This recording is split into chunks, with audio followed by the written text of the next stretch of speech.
जो मुख्य कार्यक्रम आहे त्या कार्यक्रमाच्या प्रास्ताविकेसाठी मी आदरणीय प्राध्यापक साळवे सर, संजीव साळवे सर यांना आमंत्रित करतोय। प्राध्यापक संजीव साळवे।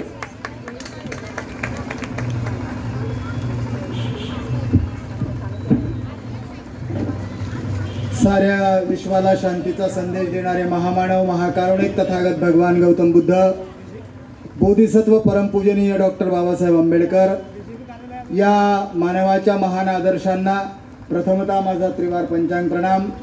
ज्या धम्ममंगल संस्थेच्या माध्यमातून भारतभर बौद्ध धम्माच्या प्रचाराचं आणि प्रसाराचं कार्य अतिशय अश्वगतीनं सुरू आहे, ती तुमची, आमची आणि तमाम बौद्धांची मातृसंस्था ती बुद्धिस्ट सोसायटी ऑफ इंडिया अर्थात भारतीय बौद्ध महासभा। या भारतीय बौद्ध महासभेच्या विद्यमान राष्ट्रीय अध्यक्षा, महाउपासिका, महाधम्मधारिणी माता मीराताईजी आंबेडकर यांच्या अश्वगतीनं चालणाऱ्या धम्ममंगल कार्याला सुद्धा माझा त्रिवार पंचांग प्रणाम।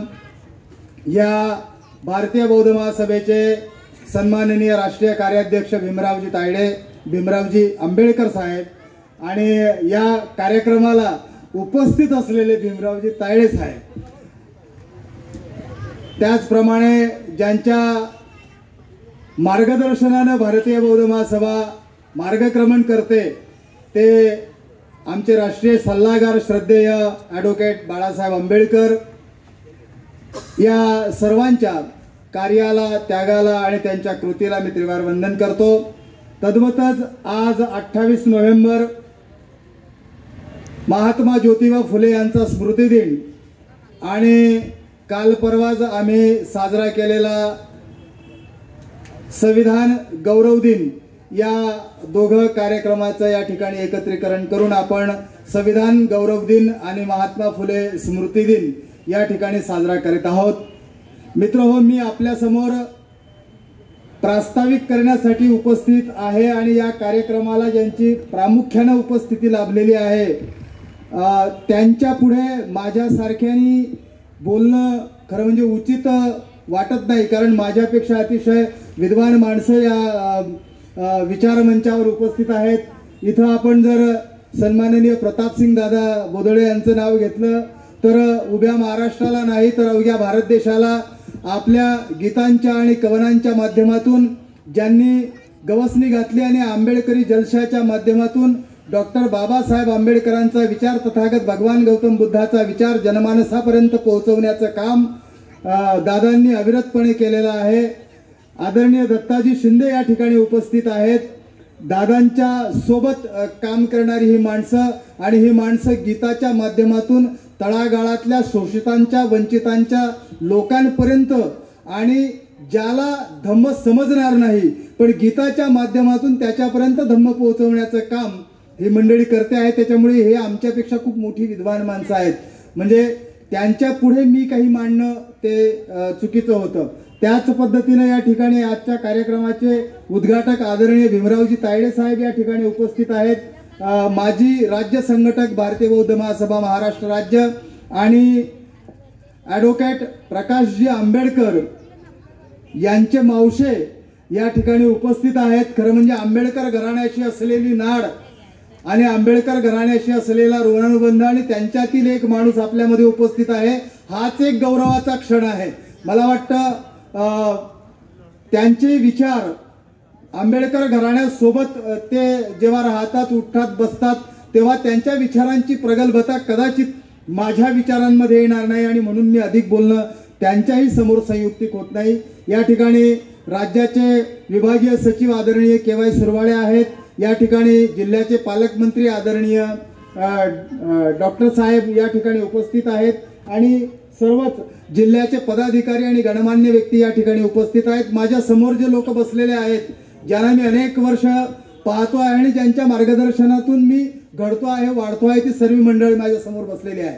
पण तरीही मला 2-4 गोष्टी प्रामुख्याने या ठिकाणी नमूद कराव्याशा अशा वाटतील की गेल्या अनेक वर्षापासून म्हणजे के.वाय. सुरवाळे या ठिकाणी तालुकाध्यक्ष होते तेव्हापासून भारतीय बौद्ध महासभा सातत्यानं या तालुक्यामध्ये नव्हे तर या जिल्ह्यामध्ये अतिशय वेगानं काम करते आहे।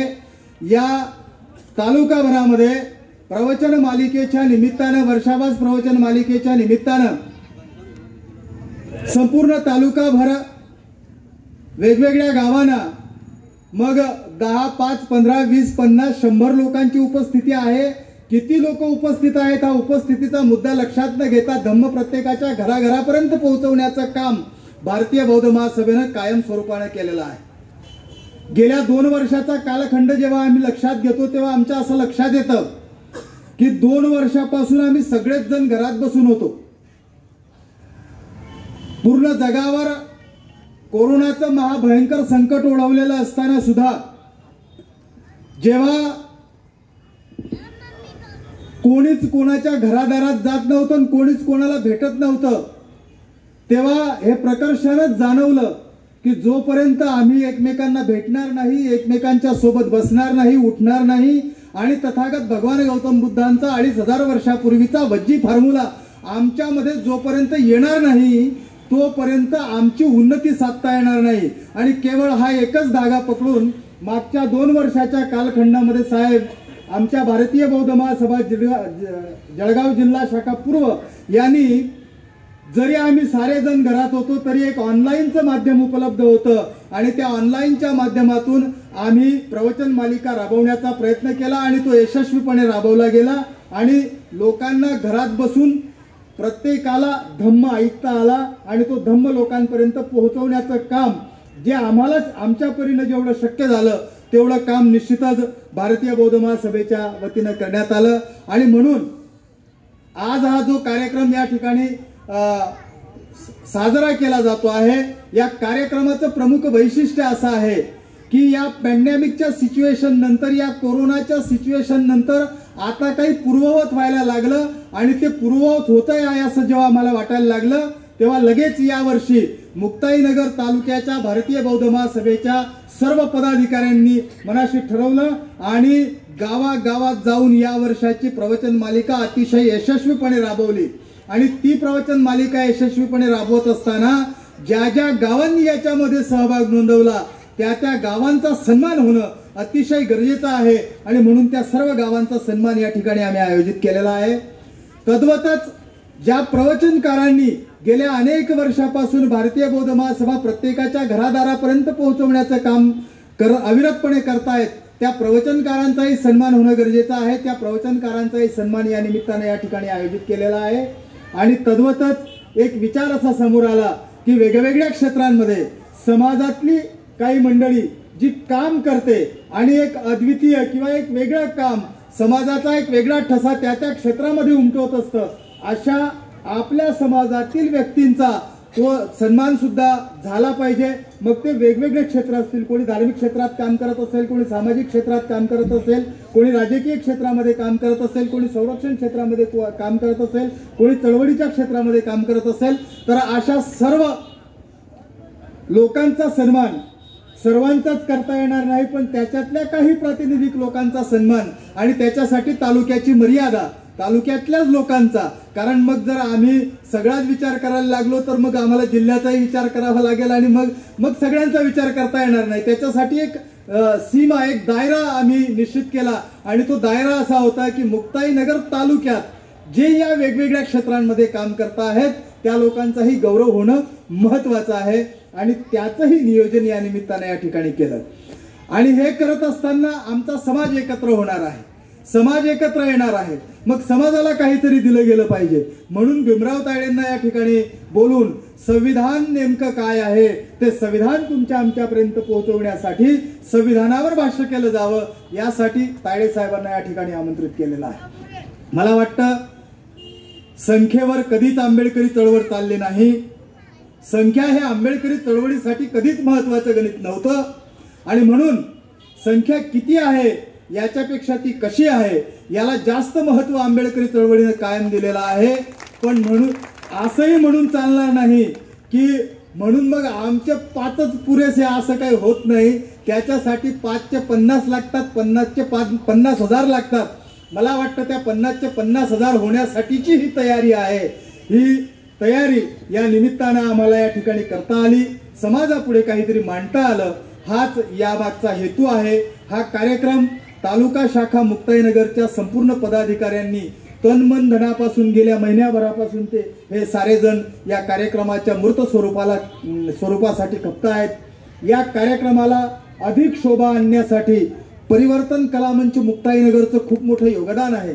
कारण परिवर्तन कला मंच मुक्ताईनगरमध्ये सर्वच गायक मंडळी आहे आणि आदरणीय प्रतापसिंग दादा बोदळे यांच्या मार्गदर्शनाखाली चालणारा हा परिवर्तन कला मंच मुक्ताईनगरचा आहे। मला वाटतं या परिवर्तन कला मंच मुक्ताईनगरच्या सदस्यांनी सुद्धा या कामाला मूर्त स्वरूप देण्यासाठी अतिशय मेहनत घेतली आहे।